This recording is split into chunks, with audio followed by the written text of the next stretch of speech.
दिल्ली में लंबे समय से राज्य सरकार और एलजी के बीच कई विषयों पर तकरार चल रही है। इस तकरार के बीच शुक्रवार को दिल्ली के एलजी वीके सक्सेना और मुख्यमंत्री अरविंद केजरीवाल की मुलाकात हुई। इस मुलाकात का मकसद राजनिवास और आम आदमी पार्टी सरकार के बीच चल रही प्रशासनिक झगड़े पर चर्चा करना। हालांकि इस मीटिंग में कोई सकारात्मक प्रगति होती नजर नहीं आई। उपराज्यपाल और मुख्यमंत्री अरविंद केजरीवाल के बीच अधिकारों को लेकर जारी टकराव में नया मोड़ आ गया। सीएम केजरीवाल ने शुक्रवार को उपराज्यपाल वीके सक्सेना से मुलाकात के बाद कहा कि एलजी अगर सब कुछ करेंगे तो चुनी सरकार क्या करेगी।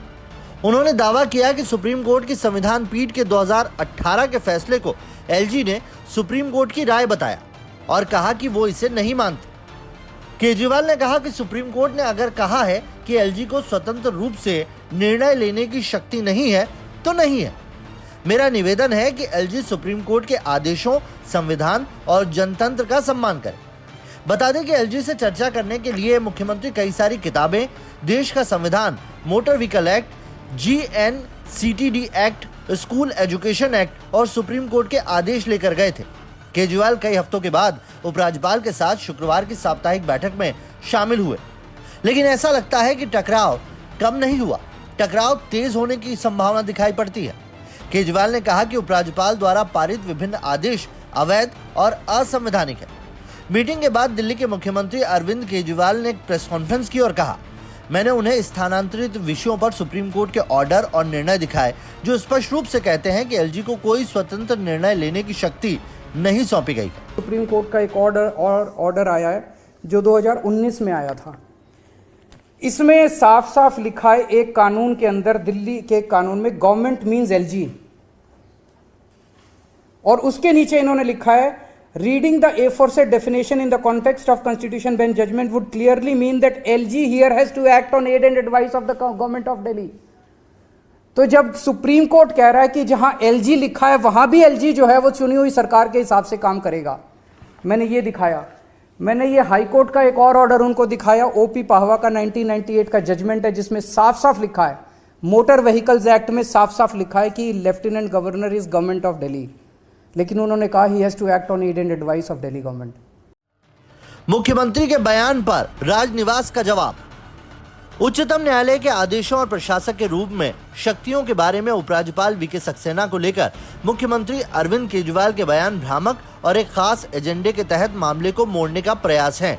ये बयान राजनिवास से आया।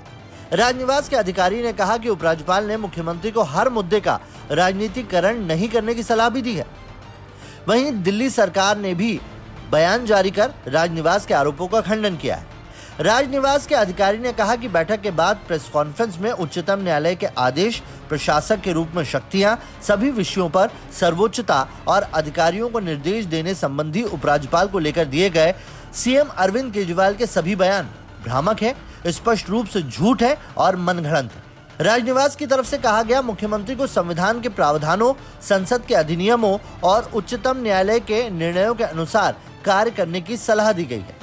वहीं राजनिवास के अधिकारी के दावों पर प्रतिक्रिया देते हुए दिल्ली सरकार ने बयान में कहा कि हम मुख्यमंत्री और उपराज्यपाल की बैठक के बाद एलजी कार्यालय द्वारा जारी बयान में किए गए हर एक दावे का स्पष्ट रूप से खंडन करते हैं, यानी कि तकरार और ज्यादा बढ़ रही है।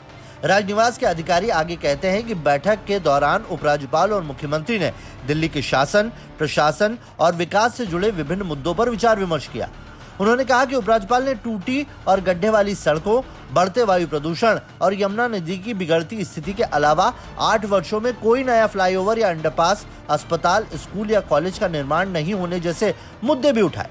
राजनिवास के अधिकारी के दावों पर इधर दिल्ली सरकार ने खंडन करते हुए आरोप लगाया कि उपराज्यपाल कार्यालय ने ऐसी कहानियां गढ़ी हैं जिन पर कभी चर्चा हुई ही नहीं। इसके बाद अरविंद केजरीवाल ने मीडिया से बातचीत करते हुए कहा कि उनका एलजी से मुलाकात का मकसद विभिन्न विषयों पर स्थिति स्पष्ट करना था। अरविंद केजरीवाल ने कहा, मैंने उनके साथ चर्चा करने के लिए संविधान, GNCTD एक्ट, MV एक्ट और सभी सुप्रीम कोर्ट निर्णय भी लेकर गया था। हमारी बहुत लंबी चर्चा हुई। दिल्ली के मुख्यमंत्री ने यह भी कहा कि पुलिस, जमीन, पब्लिक ऑर्डर एलजी के अंडर आते हैं। इन्हें रिजर्व मैटर कहा जाता है। इन तीनों के अलावा बाकी सभी विषय, एजुकेशन से लेकर बिजली हो, सड़क हो, पानी हो या फिर हेल्थ, दिल्ली सरकार के अंडर आते हैं और इन्हें ट्रांसफर्ड सब्जेक्ट कहा जाता है। केजरीवाल ने दावा किया मैंने उनसे पूछा कि क्या राष्ट्रपति भी पीएम के साथ ऐसे ही कर सकते हैं जैसे एलजी मेरे साथ कर रहे हैं। उन्होंने कहा कि ये एक विभिन्न विषय है। मैं दिल्ली की सुप्रीम पावर हूँ। मैं सुप्रीम कोर्ट की बात मानने को तैयार नहीं हूँ क्योंकि मैं प्रशासक हूँ और मेरा मानना है कि कोर्ट सिर्फ राय दे सकता है। कहते हैं संविधान में लिखा है कि मैं एडमिनिस्ट्रेटर हूं। एडमिनिस्ट्रेटर कुछ भी कर सकता है, किसी भी विषय पे कर सकता है। मैंने कहा सर इसका क्या मतलब हुआ?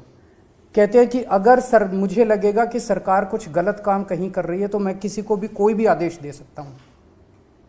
मैंने कहा सर ये रिजर्व सब्जेक्ट, ट्रांसफर्ड सब्जेक्ट कहता है, इसका कोई मतलब नहीं है। मैं एडमिनिस्ट्रेटर हूं। एडमिनिस्ट्रेटर किसी भी सब्जेक्ट के ऊपर किसी भी अफसर को कोई भी आदेश दे सकता है, ये मुझे पावर है। तो मैंने कहा सर कल को मान लीजिए प्रेसिडेंट ऑफ इंडिया कहती है कि मैं मोदी जी के काम से खुश नहीं हूं और वो गलत काम कर रहे हैं, तो वो आदेश दे सकती है? कहते नहीं, वो अलग है। दिल्ली के केस में मैं एडमिनिस्ट्रेटर हूं और मैं सुप्रीम हूं और मेरे को सारी पावर्स हैं और ये सुप्रीम कोर्ट की राय हो सकती है, इसको मैं नहीं मानता। मुझे काफ़ी शॉकिंग लगा जब उन्होंने ये कहा। फिर मैंने उनसे पूछा, मैंने कहा सर आप चीफ सेक्रेटरी से सीधे फाइलें अपने पास मंगाते हैं और चीफ सेक्रेटरी को सीधे फाइलें आप नीचे भेजते हैं। सरकार जो है वो ट्रांजैक्शन ऑफ बिजनेस रूल से चलती है, ये ट्रांजैक्शन ऑफ बिजनेस रूल्स हैं। मैंने उनके सामने रखे। मैंने कहा सर इसमें कहाँ लिखा है कि आप सीधे चीफ सेक्रेटरी को फाइल भेज सकते हो या उससे मंगा सकते हो? उन्होंने फिर कहा कि ये रूल्स मेरे ऊपर लागू नहीं होते। मैं किसी भी अफसर को कोई भी फाइल भेज सकता हूं, किसी भी अफसर से कोई भी फाइल मंगा सकता हूं, किसी भी अफसर को कोई भी डायरेक्शंस दे सकता हूं, मुझे कोई। तो फिर उन्होंने कहा, मैंने उनसे पूछा कि ये जो एल्डरमैन का आपने ऑर्डर किया, ये आपने कौन से कानून में किया? तो उन्होंने कहा कि उसमें लिखा हुआ है एमसीडी एक्ट में कि एडमिनिस्ट्रेटर शैल अपॉइंट एल्डरमैन। तो चूंकि एडमिनिस्ट्रेटर लिखा है तो मेरी पावर है। तो मैंने कहा सर आज मैंने पूरी रिसर्च की है, दिल्ली का एक भी कानून ऐसा नहीं है जिसमें एडमिनिस्ट्रेटर ना लिखा हो। एजुकेशन एक्ट में एडमिनिस्ट्रेटर लिखा है, डीएमसी एक्ट में एडमिनिस्ट्रेटर लिखा है, पानी के एक्ट में एडमिनिस्ट्रेटर लिखा है, बिजली के एक्ट में एडमिनिस्ट्रेटर लिखा है, हेल्थ के एक्ट में एडमिनिस्ट्रेटर, हर जगह एडमिनिस्ट्रेटर लिखा है। क्योंकि दिल्ली तो राज्य 92 में बनी थी, उसके पहले तो एडमिनिस्ट्रेटर ही होता था दिल्ली के अंदर, तो सारे कानून तो उसके पहले के चले आ रहे हैं। उसके बाद तो कोई नया कानून बना नहीं है। बिजली में भी, पानी में भी, सड़क में भी, सब में एडमिनिस्ट्रेटर लिखा है। तो कहते हैं सारे फिर मैं करूंगा। तो मैंने कहा फिर सर मैं क्या करूंगा? तो कहता वो आप जानो। इन दोनों तरफ से आ रहे बयानों से एक बात तो साफ है कि एलजी और दिल्ली सरकार के बीच में तनातनी अभी थमती नहीं दिखाई दे रही, बल्कि इस मीटिंग ने इस आग में घी डालने का काम किया है।